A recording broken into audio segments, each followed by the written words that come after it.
بسم الله الرحمن الرحيم الحمد لله رب العالمين وصلى الله وسلم وبارك على نبينا محمد وعلى آله وصحبه أجمعين أما بعد قال المصنف رحمه الله تعالى في كتاب رياض الصالحين في باب بر الوالدين في باب بر الوالدين وصلة الأرحام. Yahya bin Sharaf an-Nawawi says in his book entitled The Gardens of the Righteous, in the chapter of benevolence towards parents and good treatment of the relatives. عن أبي هريرة رضي الله عنه قال قال رسول الله صلى الله عليه وسلم لا يجزي ولد والدا إلا أن يجده مملوكا فيشتريه فيعتقه. Abu Hurairah radiallahu anhu narrated that the Prophet sallallahu alaihi wasallam said, no son can repay the kindness, no son can repay unless he finds him a servant and buys him and emancipates him. So he says, لا يجزي ولد والدا. So waladun is what? Son. When you add the fatha after the waw, walid is what?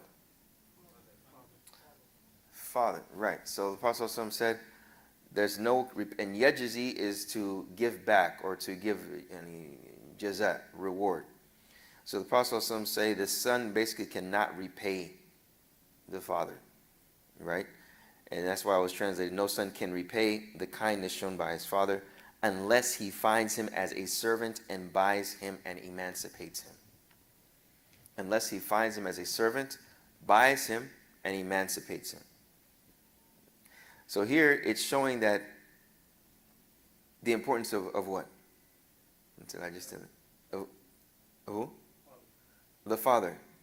Meaning that it is very, very important, because if this individual was a servant or a slave, and then you were to find him and then purchase him and then emancipate him, let him free. This is huge in Islam. This took place during the time in Islam. Obviously, the issue of emancipation of slaves, because these are people that were from the prisoners of war, and there's history behind that. So when it comes to the issue of the father having a huge place in the life of the son or the child, it is showing obviously in this hadith, which is recorded by Muslim and Abu Dawood and At-Tirmidhi, and Muslim, Abu Dawood and Tirmidhi, to show the importance of the father and that it is at a high stature, meaning that there's no way that you can repay them back, which shows, and the mother's at a high status as well. Some would even argue in a higher status. But when we look at this, subhanAllah, what you do as a father is not taken in vain. And particularly, the Prophet ﷺ said walidan, which is very, very interesting, because many times we as fathers and mothers as well, the aspect of what you do continuously and regularly can be taken for what? Taken for granted. How many times do we disobey our fathers, but we don't realize the very clothes that we are wearing is from what they purchased, what they bought. The very character that we have is from what they have molded, along with the mother. The leadership in the household primarily is from what he has done. But it's interesting here in the translation, it says, no son can repay the kindness shown by his father. Right? So this is a very, very important message for those males that plan to be men, and for the men that don't even have children yet. Because it's showing that, yes, sometimes we as fathers, fall victim to saying, well, this is what you're supposed to do for me. Right? How many times do parents come to me and they say, talk to my son? And then they say, there's one time he said, talk to my son. He's not praying. He's not doing this. He's not doing that. And I asked the question, okay, before he reached the age of 15, how were you treating him? Were you treating him like a boy, or were you treating him like a man? Were you preparing him to pray? Were you telling him the importance of prayer? Not even telling. Sometimes it can be too much lip service. Were you acting according to what you say?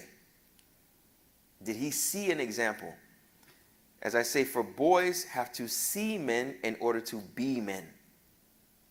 So when they see that on a daily basis, for example, when they see you come home every single day from work, then you tell them, look, son, it's important for you to go to school, or to obtain some type of career that you'll be able to provide for yourself and provide for your family and have options in life. Especially those of us that our parents came from overseas, to have options, because there may not be that many options in our native lands. So when they see that parents have, many times I talk to young boys, and when they may get upset with their fathers or their mothers, or for example, but they at least say what? Well, they made a lot of sacrifice for me to get here. Yes, he may not address me in the way that is befitting to me, and may not be, the way that they raised me, it may not have been the way that was ideal, okay? But they sacrificed for me. So understanding the element of sacrifice is what a son, inshallah, at the least should understand with his father. But that is a message for the fathers as well, is that the fathers have to be conscious of the masculinity that they're showing within the household, and not just live, go to work, live, go to work, live, go to work. No, you have to be present with your son, to be present with him and realize that you are the ultimate example that Allah has prepared. Allah has prepared you to set the example, not the television, not a sports figure, right? Not someone that they may look at and look up to maybe, but ultimately we want, hopefully, bi-idhnillah, to where before we're on our deathbed, that they say, you know what, I admired my father. That my father was my hero. My father was the one that I looked at as an example.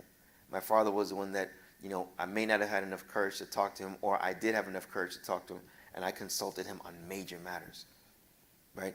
This is ultimately what we want as men that grow up to be fathers. And the primary examples with the Prophet sallallahu alaihi wasallam, how the companions were with him. They looked at him as a father figure to a certain degree, right? As someone that they looked up to. Obviously, he was a prophet. We all look up to him, sallallahu alaihi wasallam. So that is a question that we should ask ourselves as fathers. We don't want to look at this hadith and say, oh yes, this is for the sons. My son, look at this hadith. Read this hadith. He said, my son, look at this hadith. You see. But then the son may say to himself, yeah, but is it any father that doesn't come home and is always out and doesn't, right? So we have to look at what are we putting forth as fathers to where it is organic for them to look at us and they say, you know what? Yeah, that's my dad. So may Allah subhanahu wa ta'ala make us an example for our sons. May Allah subhanahu wa ta'ala make us an example for our children. May Allah subhanahu wa ta'ala make us an example for our friends, our family friends that may see things and the mistakes that we may make. May Allah subhanahu wa ta'ala forgive us of any wrongdoings that we have had. May Allah subhanahu wa ta'ala make us humble to any of the mistakes that we have and to own them in front of our children or in front of Allah subhanahu wa ta'ala alone. ربنا آتنا في الدنيا حسنة وفي الآخرة حسنة وقنا عذاب النار اللهم اغفر لنا ذنوبنا وكفر عنا سيئاتنا وتوفنا مع الأبرار وصلى الله وسلم وبارك على نبينا محمد وعلى آله وصحبه الأخيار.